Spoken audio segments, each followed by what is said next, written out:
Vancouver Island's most watched newscast, Check News. Here's Sky Ryan.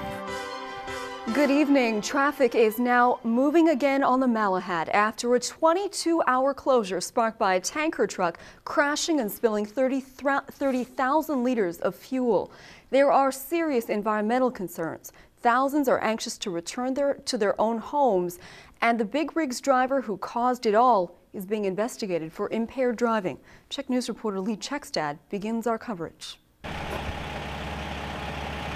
It was a massive effort this morning cleaning up and uprighting an overturned tanker that crashed Saturday evening. Well, it was having trouble staying in the lane. I'm not sure why. Kicking up great clouds of dust and getting close to the edges and the center median all the way down. He was having trouble controlling the truck. The crash spread across the highway, halting traffic in both directions. Officials had hoped to reopen the road early Sunday morning, but getting equipment and taking precautions against fire and explosion took time, frustrating drivers. I don't understand what their problem is. It's only one tanker. Like, you pump it, you do it, and get it over with. Like, I don't understand why it's taking so long. I got to get back home to Port Alberni. I don't know if that's going to be happening.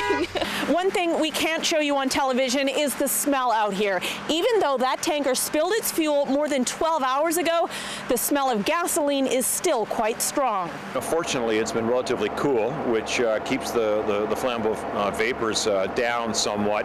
A bit of a breeze to help move some of the vapors away.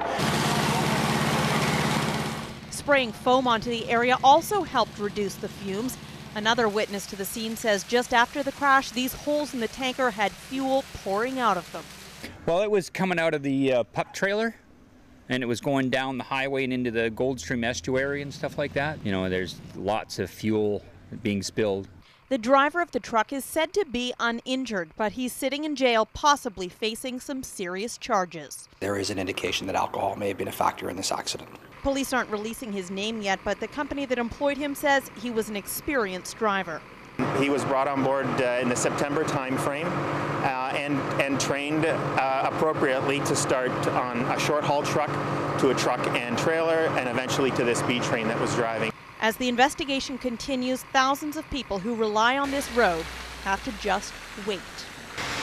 Nothing to do, just sit here. While crews continue to clean up and try and make this road as safe as possible once again. Traffic there reopening just before 4.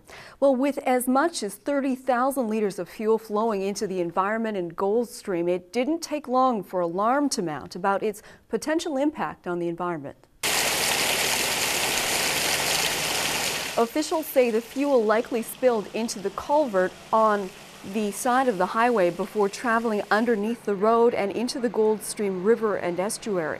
Transport Canada flew planes over the area to assess fuel spreading on the water in Finlayson Arm.